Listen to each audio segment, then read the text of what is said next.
Isang mapagpalang araw po sa ating lahat. Ako po si Nicole Castillo and welcome po sa aking daily devotion. So, ang topic po natin ngayon is Yeshua.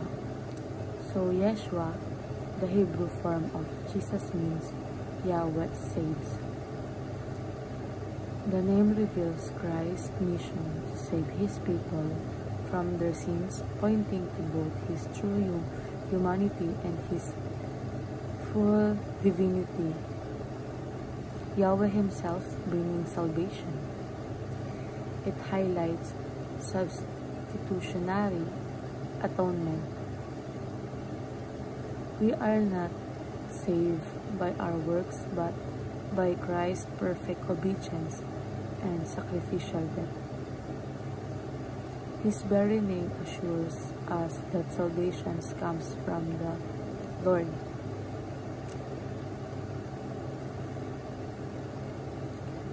So, sa Old Testament naman po,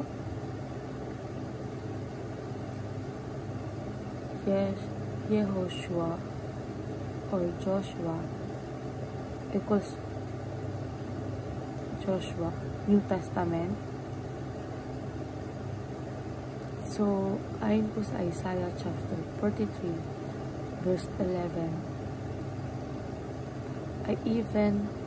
I am the Lord, and apart from me there is no Savior.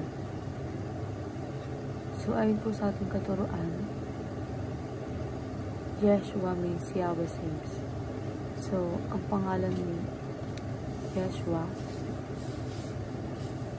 ay literal na ibig sabihin ay si Yahweh ang nagliligtas. Ibig sabihin mula pa lang sa pangalan niya, ipinakita na ang Diyos mismo ang kumikilos para iligtas ang tao. And Yahweh is God and Savior Himself. Sa Bible, si Jesus ay hindi lang isang messenger.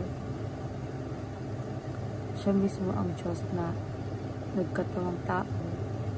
Siya ang nagpatawad ng kasalanan, tumanggap ng pagsamba at nagpakita ng kapangyarihan na tanging Diyos lang ang meron. Kaya siya mismo ang tagapagligtas.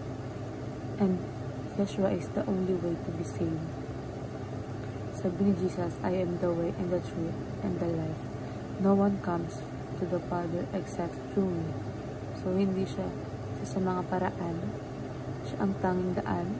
Salvation is not through religion, good works, or other names, only through Jesus. So, ayun po sa ating applications, preach Jesus to only Savior. So, i-share natin sa iba si Jesus ang tanging tagapagligtas. Hindi isa sa maraming option, and pray in Jesus' name alone and prevail in the powerful name of Jesus. And ay lang po, maraming salamat.